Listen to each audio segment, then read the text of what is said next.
Le blanc, c'est son nom, et c'est juste son prénom. Tu m'as demandé, mon petit, c'est le Nord. Pas de bras, pas de chocolat. J'aime me beurrer la biscotte. Here's Johnny. Bienvenue dans ce nouveau numéro de votre rendez-vous hebdomadaire consacré au cinéma. C'est l'Instant Ciné. Comme chaque semaine, on se retrouve pour parler de toute l'actu ciné avec 5 infos que j'ai soigneusement sélectionnées pour vous. Et en seconde partie d'émission, je reviendrai sur un film à aller découvrir en ce moment dans les salles de cinéma. Alors sans plus attendre, on passe tout de suite aux actus.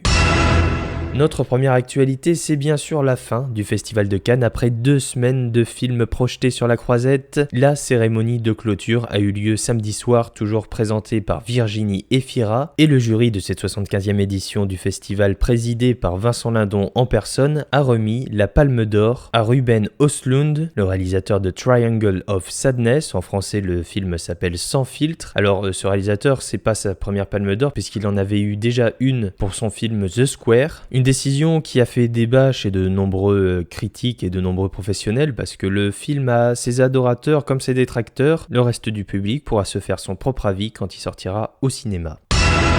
On continue dans les news avec une première photo de film qui nous a été révélée par Lucasfilm. C'est la première image du retour d'Harrison Ford dans la peau du célèbre archéologue aventurier Indiana Jones pour une 5e aventure réalisée par James Mangold, Indiana Jones 5. On sait que la production du film est terminée, on n'attend plus que les premières images pour une possible bande-annonce.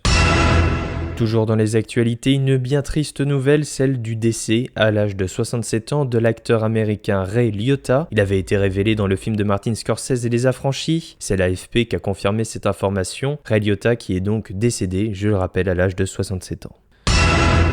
Continuons dans les actualités avec une info qui nous a été révélée par Variety. L'actrice Rachel Zegler, qui sera bientôt la star du film Blanche-Neige de Disney, sera également la star d'un film préquel de la saga Hunger Games.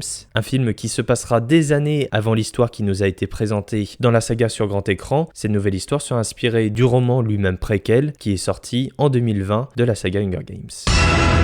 Et enfin, pour terminer ce tour des actualités cinéma, Chris Hemsworth a révélé sur son compte Instagram une photo du premier clap du début du tournage pour le préquel de Mad Max Fury Road, toujours réalisé par George Miller. Ça s'appellera Furiosa et ça se centrera sur la jeunesse du personnage interprété dans Mad Max Fury Road par Charlize Theron, qui sera cette fois-ci incarné par Anya Taylor-Joy. On retrouvera donc Chris Hemsworth au casting, mais également Tom Burke. La sortie est prévue au cinéma en mai 2024.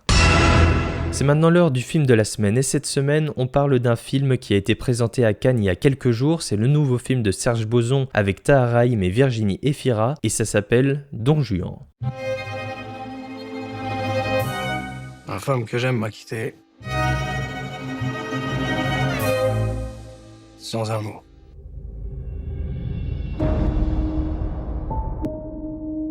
Quand une femme quitte un homme, c'est qu'elle ne l'aime plus.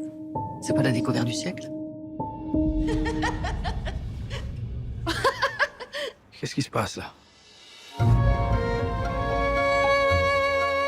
On s'est déjà vu, non? J'ai besoin d'amour. On pourrait s'aider l'un à l'autre.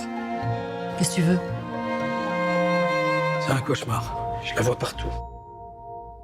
Don Juan présente une relecture originale du célèbre personnage de Molière, ici incarné par Tahar Rahim, qui s'appelle dans le film Laurent. Et en fait, Don Juan, c'est une sorte de comédie romantique musicale assez déconcertante et en même temps séduisante. Alors le film a été présenté cette année à Cannes Première. Et donc Serge Boson, le réalisateur, s'amuse à échanger les rôles de séduction dite classique, on va dire, puisque l'on a un personnage, donc Laurent, qui s'apprête à passer la bague au doigt de sa fiancée Julie, incarnée par Virginie Efira, et bien malheureusement pour lui, celle-ci ne viendra pas. C'est l'histoire d'un homme qui aime une femme, qui l'abandonne et qui ne voit plus que cette femme partout. C'est une sorte de Don Juan féminin et féministe que Serge Boson nous propose là, avec cette relecture subtile de la pièce de Molière, et qui explore donc le sentiment amoureux en analysant le besoin de séduction que ressentent ces personnages. Virginie Efira l'a dit elle-même dans une interview, c'est un peu comme un poisson qui remonte le courant. Les rôles changent d'apparence élégance, avec du charme, avec du talent. Et Virginie Efira, donc son personnage de Julie, prend au cours du film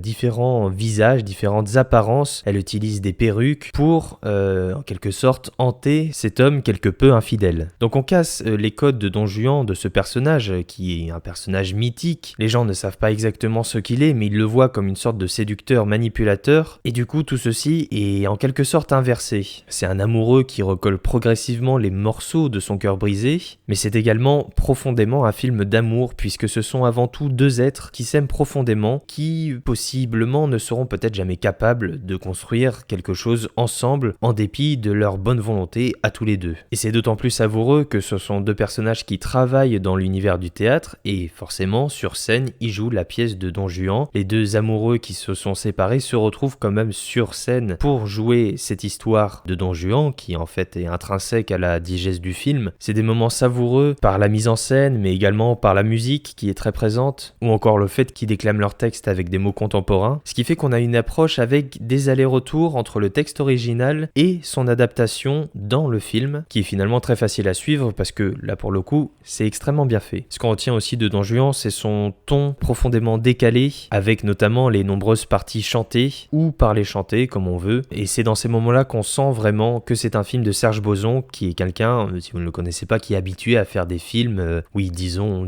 décalés, ou à contre-courant de ce que peut proposer, entre guillemets, normalement ou classiquement le cinéma français en ce moment. Alors, dans Don Juan, on s'amuse, on rit, on est quelque temps ému, mais avec ce geste qui est propre à une gestuelle de cinéma bien particulière, Don Juan arrive à nous charmer, et avant tout par la présence de ces deux acteurs, Virginie Efira et Tahar Rahim, on le sait, sont des acteurs formidables, et ici leur alchimie, ou plutôt leur anti-alchimie, est vraiment poignante à l'écran, et nous emporte vraiment sans nous lâcher pendant pas moins d'1h30. Bref, tout cela pour vous dire que Don Juan c'est génial, et que je vous recommande chaudement d'aller découvrir ce film au cinéma.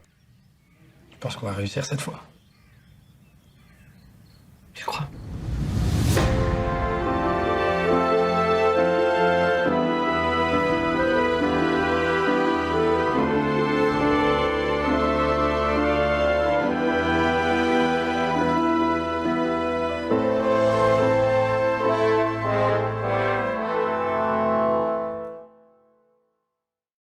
Voilà, c'est tout pour cette semaine, je vous remercie d'avoir écouté cette émission. Vous pouvez bien évidemment vous abonner pour avoir directement chaque émission dès leur sortie. Vous pouvez également me suivre sur Twitter et Instagram pour être au courant des dernières actus à la mode, les liens sont dans la description. Je vous souhaite une bonne fin de semaine, un bon week-end, et on se retrouve comme d'habitude la semaine prochaine pour un nouveau numéro de l'Instant Ciné, plein de cinéma et plein d'actu. Alors, je vous dis à la semaine prochaine. Ça dépasse tout ce que j'ai pu imaginer.